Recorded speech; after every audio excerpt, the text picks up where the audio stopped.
Welcome to Fishing Without Bait. Whether you fell out of the sky, got here by accident, on purpose, we're certainly glad you're here. And if you're welcome nowhere else, you're certainly welcome here. You always have a seat at our table.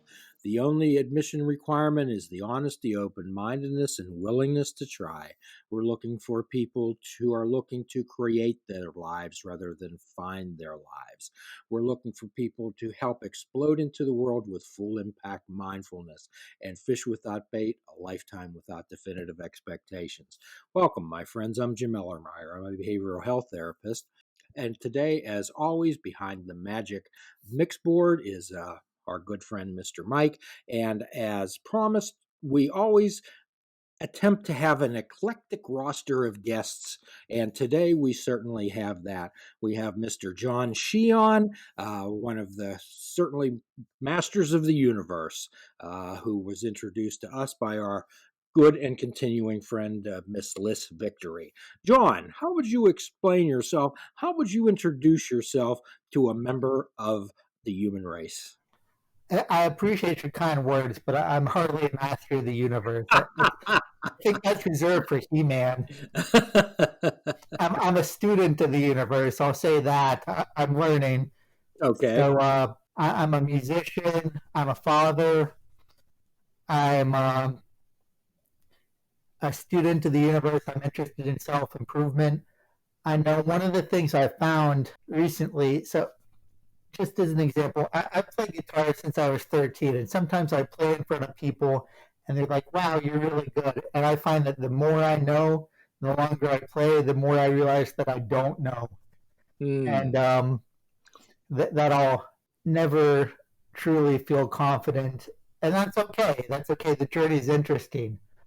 To just sort of take that to guitar, which you can apply this to life too, but when I started out, I was concerned with holding the pick right and playing chords right and then learning to play faster. And there were all these other things that I didn't care about. I didn't care about setting up the amplifier to get the best sound. I didn't care about how I would make the vibrato sound. All these other things that I didn't even know to care about. So I was unconscious of my lack of ability in these areas. As I get better, I just become more and more aware of all the areas that I need to work on that I didn't care about. And, I would say as that's proven true for guitar, that's really true for everything, I think, really. Well, when Socrates went to the oracle at Delphi, and when he returned, naturally, the citizens of Athens were curious about what the oracle had told him. And the oracle had told him that he was the wisest man in Greece. Then they said, well, what does that mean to you? And he said, that means that I'm the only one who truly understands his own ignorance. So it's all about lowering an ego, and it's all about the more we know, the less we know. So keeping in mind that with our eclectic roster of guests, they're usually introduced to us through another one of our previous guests. And Mr. Cihon was introduced to us as a potential and excellent guest by our good friend and contributor to this program, Miss Liz Victory. And Miss Liz described you, John, as an empathetic person, a person who's had much life experience, has learned from a lot of things. I believe she also described you as a very intelligent person, interested in many subjects, and particularly in the workings of human beings and the way that you were able to describe and empathize with people. This is very kind. I appreciate that. What I found is that as I get older, it wasn't until relatively recently that I realized this, but by having empathy for others, and accepting them, I'm able to accept myself. So the more accepting and forgiving I am of other people, then the easier it is to forgive and accept myself. And realizing that has just really made my day-to-day life a lot easier to deal with. So, getting back, John, to forgiving and accepting yourself, it sounds like at one time in your life, like many people, perhaps you weren't exactly satisfied with John Cihon. No, not at all. I was being unsatisfied with myself. I was really looking at stuff outside me, and I was very angry, about things that I felt had happened to me. Ah, I had a difficult upbringing. I had not great relationship with my parents, okay, and then I had cancer at 19. It was testicular cancer. Now that cancer is a little bit unusual in that if you make it to 30 and you haven't gotten it, you'll probably never get it. okay, We're outliers, but it generally strikes younger men. And okay. I was angry about my upbringing, that I was married young and then we had a rough divorce, and I had problems seeing my son. Hmm. So you were married young, Yeah, okay, and you got married because. that's a good question. Why do people get married? Well, that's an excellent question. Some people, what we try to help people do, John, is to be able to step back and look at situations and differentiate between an emotional mind and wise minds. I got married young because basically this attractive woman was willing to hang out with me, Ah, enjoyed spending time with me. okay. But being young, I had my eyes closed to a lot of things. So nobody is perfect, and everybody comes to a relationship with baggage. But what I wasn't paying attention to were the personality issues that eventually developed into her having very, very serious addiction issues. Ah, so what you're saying is that you did judge the book by its cover. Uh, Her cover being this particular female was attractive. Yeah, absolutely. At 20, I can't remember, but in my early 20s, Okay. that seemed important, and now that's not the basis for someone that you want to marry and spend the rest of your life with. And obviously I didn't. Okay. So you were flattered by this woman's attention. Yeah, absolutely. Uh-huh.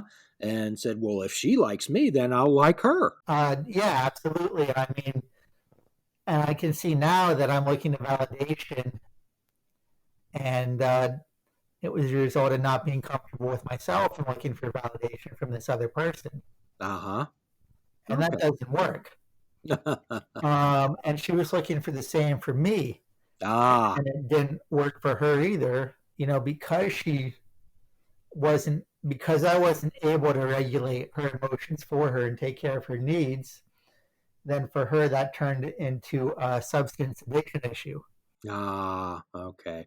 So, John, in the 12-step world, we often say that relationships in uh, recovery rooms are like geometry. Two halves do not make a whole. Okay. And if we're looking for someone else to fulfill us, sounds like we've got a lot more work to do on ourselves before we get involved with someone else. Yeah, absolutely. Although it took me a long, long time to realize that. Yeah, yeah. So I would probably suspect that the young lady had a lot of fine qualities also, uh, and perhaps at some point, when did you realize that it wasn't working? We weren't intimate that much towards the end of the marriage. Uh huh. And I would come home from work and I would watch our baby son, and she would go out by herself to the bar. Ah, Speaking with the benefit of a lot of hindsight now, yes. and it took me a long time to realize that it's really easy to point a finger and say, well, the marriage broke up because she had substance issues Uh huh. and put that on her. But I would now, and boy, it wasn't until within the past couple of years that this thought would even enter my head. Now I would say, that's true, but you chose this person. So, yes, she had substance issues, Yes, it's easy to point a finger at her, but at the end of the day, I chose this person. So you accepted your part in it. I have now. It took a long time. Yes. Yes. And, I'm sure you could talk to her and she would have some other version. I'm sure she would. And it wouldn't, so whatever she says wouldn't necessarily be objectively true, but I have no doubt that she would believe it was true. Well, her perception would be her reality, and we could that's transferred to everybody. So, and again, in the 12-step world, and you might catch on, John, that I use a lot of 12-step lingo here, is we say you can't read the label when you're inside the bottle. Okay, and that not only refers to addiction, it refers to depression and anxiety and relationships.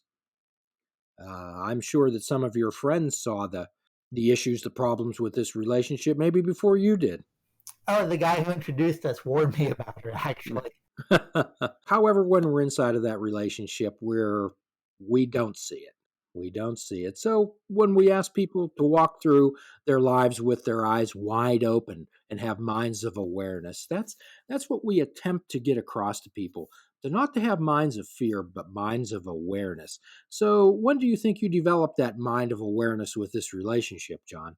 Oh, well, a long, long time after it was over. Ah, Definitely not within it. I would say it's maybe that we don't see the signs, but we see them and we ignore them too, or we don't care. ah, I think the stuff is there, but we pay attention to what we choose to pay attention to. okay. And I would say that the reason that I didn't pay attention to those signs back then, when I was younger, was probably fear based. Um, Ah, Fear that I wouldn't find someone else, fear that, you know, fear that no one else would find me attractive, fear that I wasn't really attractive, fear that I didn't have anything to offer. So hmm. I settled for this, and I subconsciously, of course, but I very much agreed to put up with what I got. Okay. Okay. So most people, John, avoid making choices and moving ahead, just exactly what you said, because of fear of humiliation, fear of failure, fear of being found out, fear of not being loved. You stated that and described that very accurately. And also another one of the obstacles is seeking the approval of others. So how are others going to view this situation? Is this going to be okay with other people that I when I make this choice?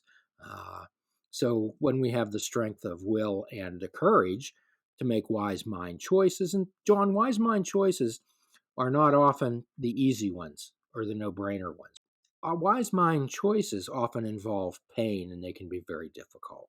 Well, I would say that they ultimately are the best choices, and they may not appear easy, Uh-huh. but they're the choices that ultimately give us the easiest path. It's just a matter of dealing with things that are relatively momentary that we think will be unpleasant. When did you have that moment of clarity with this relationship, John? My first marriage? Yes. Oh, not until within the past couple of years. Ah, okay. So, I mean, I'm separated from this and this thought process by well over a decade. Ending relationships is difficult even when they're not a good relationship. And you had a son. Yeah, absolutely.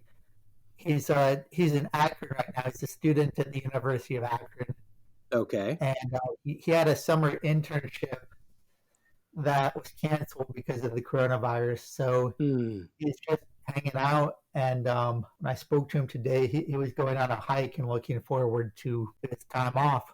Like a lot of people, I mean, his plans, what he thought he was going to do this summer, has been taken away from him by. So he's in electrical engineering. And for those who aren't familiar, an internship in electrical engineering is basically a job. It's paid, um, pays better than most college students are able to make in their summers off, and it's full time, and he's not attending classes while he's doing the internship. Okay. So it's a job that he's getting college credit for. And his company is devoting all of their resources right now to research a vaccine for the coronavirus. And as an electrical engineer, as an almost electrical engineer because he's not quite there yet. He doesn't have a skill set that's useful to them, and they don't have anything for him to do. But he's been there a couple of years, and I think he has a pretty good relationship with them. But this coronavirus, I mean, what happened to him is sort of a microcosm of what's happened to all of us. Yes. That his Yes. plans that he thought, well, they just don't exist anymore. And I do admire that he doesn't seem that bothered by it. He's taken it in stride pretty well. How do you think that's happening, John? I think that he's just mature enough, and hopefully more mature than I was at his age, to just realize that this is something that he can't affect. And the kid doesn't have a bad life. He misses a semester of an internship, but he's fortunate to be in a position where his housing and basic needs are taken care of. He knows he's going to graduate and be in a position where he'll be fortunate enough to get a job that'll pay above average. And I think, in the grand scheme of things, he has enough foresight to see that one summer internship is really not that big a deal. Okay, so John, I believe that, and don't discredit yourself, I think that what you've gone through, that modeling behavior, and this is often what we suggest to people, is they model behavior for others. And what you're telling us about your son is that he practiced a great deal of acceptance. Acceptance doesn't mean approval. However, can he change this situation? No. I would say that the coronavirus and the subsequent shutdowns, they forced. Now, life is always changing, and things never go the way we want. That's inevitable. Yes. But I think that this coronavirus has forced everyone to examine this more than they had in the past. Because whatever you were planning, it's probably canceled. And, whatever it is, you might not be able to do it for a while. You might not be able to do it ever again. Okay. I know, for instance, I had tickets to see the Rolling Stones this summer. Obviously, that's not going to happen, Yes. especially since they're in the high risk category themselves. Yes. I can't imagine it taking place in 2020. Are they going to get back together and tour in 2021? I mean, there's a lot of things that are going to happen between now and next summer 2021. Well, we don't know. Exactly. And I mean, that's just one thing. I haven't been able to work, so I've gotten unemployment, and that's gone off well. But that's Okay. a worry. And I'm sure absolutely everyone listening has some sort of similar story, something that they wanted to do. Um, and I'm fortunate there are people who are having serious financial issues right now. There are people who are cut off from outside contact. The lesson that I think this presents us is things never will go exactly how we want, and we're always at risk of having everything that I have, everything that I worked for. I had cancer when I was 19. It could come back. I hope it doesn't, but I have no control over it. Yes. It could come back tomorrow. You could get hit by a car. The company you work for, they could go out of business. We've already seen, a bunch of companies have serious financial issues as a result of the shutdown right now. Companies have gone out of business. A lot of local mom and pop businesses may not be able to come back from this. Uh-huh. So this is always going on, but this coronavirus and the shutdown, this has turned everything up to the point where it's hard to ignore it. And the things that people use to numb themselves, um, TV, going out, sporting events, concerts, even alcohol has been difficult to access now. People don't have access to the things they sometimes use to avoid paying attention to this. Okay. So I think everybody's forced to confront some things as a result of this shutdown. Well, and it's the way that we approach things. In the Stoic world, it's not so much as events, it's how we react to them and how we perceive them. So I think that's where you're going with this, John. Yeah, absolutely. I think that, I mean, So we can't control anything, and we could never control anything. Um, and we have a choice about how we react to it. And the shutdown presents us an excellent opportunity to practice acceptance because there is no choice. And the sooner that we do accept this, the easier it gets. I mean, I could wake up every day and I could be upset about all the things that I can't do. And I'm human. I mean, there are things that I'm bummed out that I can't do. But I'm waking up and there's a lot of things I can do.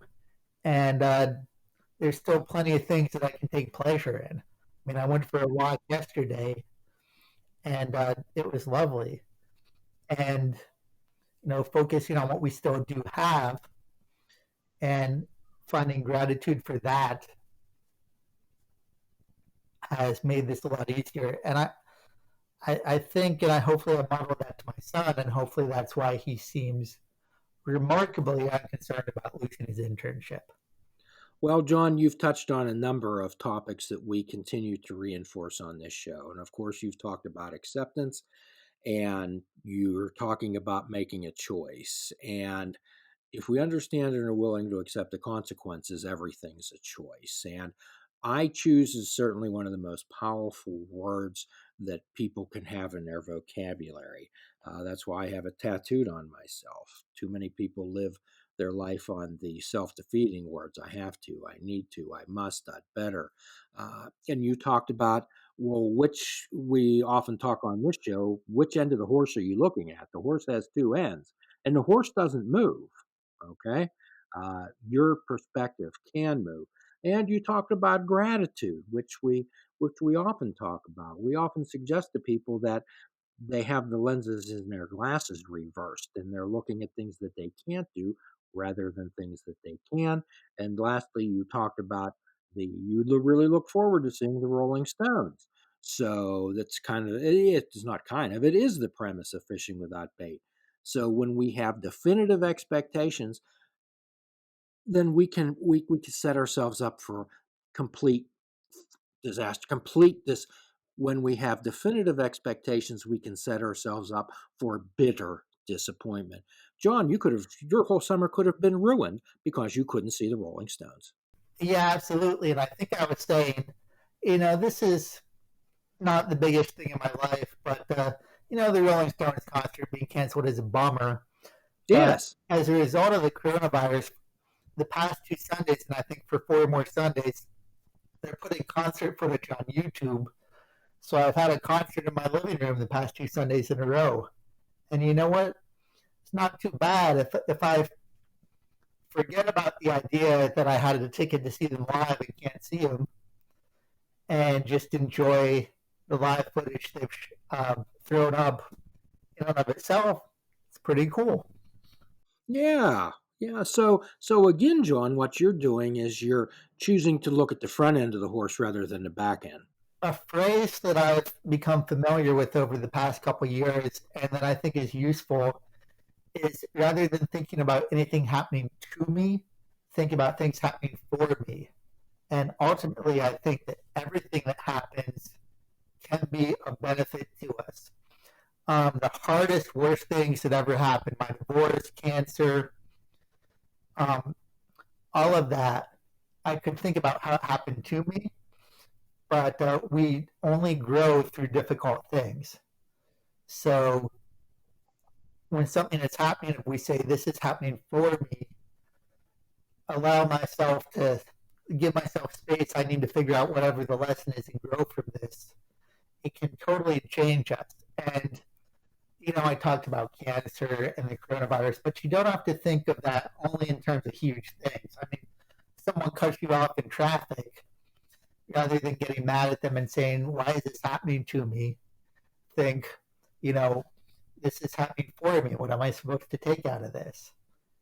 And, if someone cuts you off in traffic and you lose your temper, the lesson there is maybe patience and acceptance.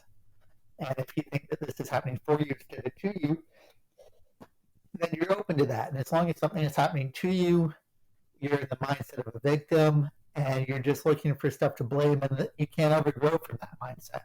Well, we've reached the end of another podcast, and I hope you enjoyed it. If you have any comments, questions, criticisms, please respond to the show. We appreciate all your contacts. And if you happen to have a recovery story that you care to share yourself, welcome aboard. And as always, at the end of every podcast, we offer a free prescription: fruits, nuts, and vegetables. Unplug your television and take up fishing. And for a truly mindful experience, we suggest that you fish without bait. Do a kindness for yourself, do a kindness to another. Forgive yourself, forgive another. Till all are free, none are free. Namaste. Are you ready to rock? Come trouble to Sandy, was it 20 for the past? Somebody goes to the feeling of the country, are you ready to rock? Rock it down. Yeah, ready to rock. Rock it down. Come trouble to Sandy, was it 20 for the past? Somebody goes to the side of it, good, I got it, yeah, ready to rock. Rock it down. Yeah, ready to rock. Rock it down.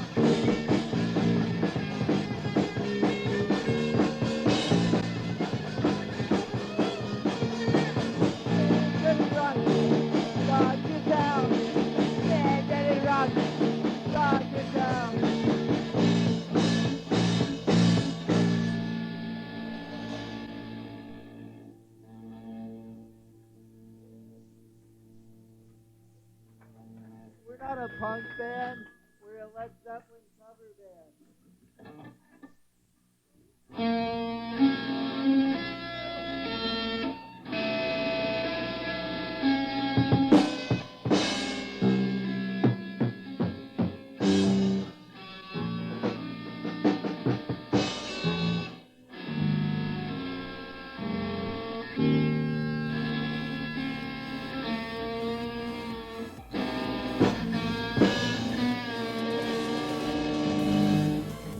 Please check out our website at fishingwithoutbait.com, where you can listen to the show, comment on our discussions, and find out where you can subscribe to our podcast. If you're interested in flying the colors of Fishing Without Bait, click the shop icon on our website. We have clothing, mugs, cell phone cases, and so much more. Show the world that you fish without bait. This show is a member of the Sorgatron Media Podcast Network. Find out more at sorgatronmedia.com.